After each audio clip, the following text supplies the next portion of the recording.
मी विचारत होतो ना, हे स्थापना कधी झाली इकडच्या स्वामी समर्थ मठची? या मठाची स्थापना 2000 साली झाली. इथे औदुंबराचं झाड होतं, वडाचं झाड होतं इथे. ज्या वेळेला महाराजांची मी 1993 अक्कलकोटला गेलो, त्यानंतर महाराजांनी मला केळीच्या पानात दर्शन दिलं आणि तू हे करतोस, हे करू नको, ते करू नको, हे करू नको. त्याच्यातून मला काय काय मार्ग दाखवले आणि त्याच्यातून महाराजांची सेवा करत राहिलो मी.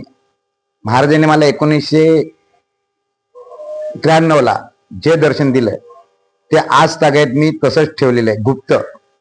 जे जे काय सांगत होते ते मी गुप्त ठेवलं. त्याच्यातून माझं महाराजांनी तू कसा करतोस ते पण परीक्षा घेतली. तू इथं बसू नकोस, ह्या झाडाखाली बसू नकोस, इथं आता हे होणार आहे, ते होणार आहे, खूप काय काय सांगितलेत. आता हा व्हिडिओ काढताना जर वाढवलं तर भरपूर वाढेल.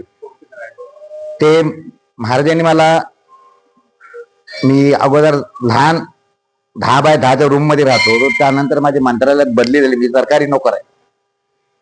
मला ही खोली मिळाली. ह्या खोलीसमोर वडाचं झाड होतं. माझं शिक्षण इथंच झालेलं आहे, पण या वडाच्या झाडाखाली काय महात्मा हे मी कधीच बघितलं नव्हतं. आणि इकडे आम्ही मुलं सुद्धा खेळायला येत नव्हतं. मला ज्या वेळेला खोली, ही सरकारी खोली, निवासस्थान मिळालं, त्यावेळेला त्या झाडाखाली आम्ही अशी एक हे केली की त्या वडाच्या झाडाला कान लावले तर तिथं औदुंबराचं, गाणगापूरचं, अक्कलकोटचं भजनाचा आवाज येत होता. आवाज येता येत तर आम्ही असं केलेलं की त्या झाडाखाली काहीतरी एक आपण साधा फोटो ठेवलेला होता. साधा फोटो ठेवल्यानंतर महाराजांनी माझ्याकडून शिवलीलामृत करून घेतलं. 11 वाद्य आहे. 11 वाद्य केल्यानंतर पुरा भारत देश, काश्मीर पासून कन्याकुमारी पर्यंत तीर्थस्थानं करून घेतली. त्यानंतर या वडाच्या झाडाखाली एक साधं मंदिर आम्ही ठेवलेलं होतं. त्या मंदिरात महाराजांची हीच मूर्ती ठेवलेली. ह्याच मूर्तीतून मला प्रबल आलं, मला महाराज दिसत नाहीत असं म्हणाल्यानंतर माझे खूप प्रसंग आलेले आहेत आणि त्या प्रसंगातून महाराजांनी वाचवलं. महाराज दिसत नाही म्हणून मी, महाराज ह्या सगळ्या देवांना मी बांद्राच्या काढीत टाकणार होतो, पण महाराजांनी मला इथेच दृष्टांत दिलं की मी तुला देतोय गाथा, ती तू घे आणि तुझं सर्व इथं माझं एक मंदिर उभं कर.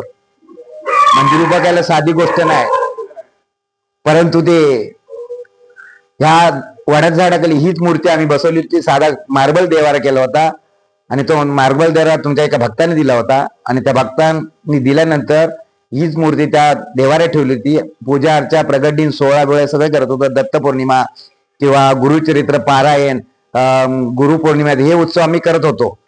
त्यानंतर महाराजांनी माझ्याकडून ज्योतिषशास्त्र, हस्तरेषा, अघोरी विद्या, नाम जप ह्याचं महत्व किती असतो, मंत्रशास्त्राचा पूर्ण अभ्यास करून घेतला मी. मंत्रशास्त्र, त्या मंत्राने काय होतं, लोक हल्ली की अघोरी विद्याच्या मागे जातात किंवा 1760 माळा घालतात, फिरतात, त्यांच्या मागे जाऊन डुबतात किंवा पैसे वेस्ट घालतात.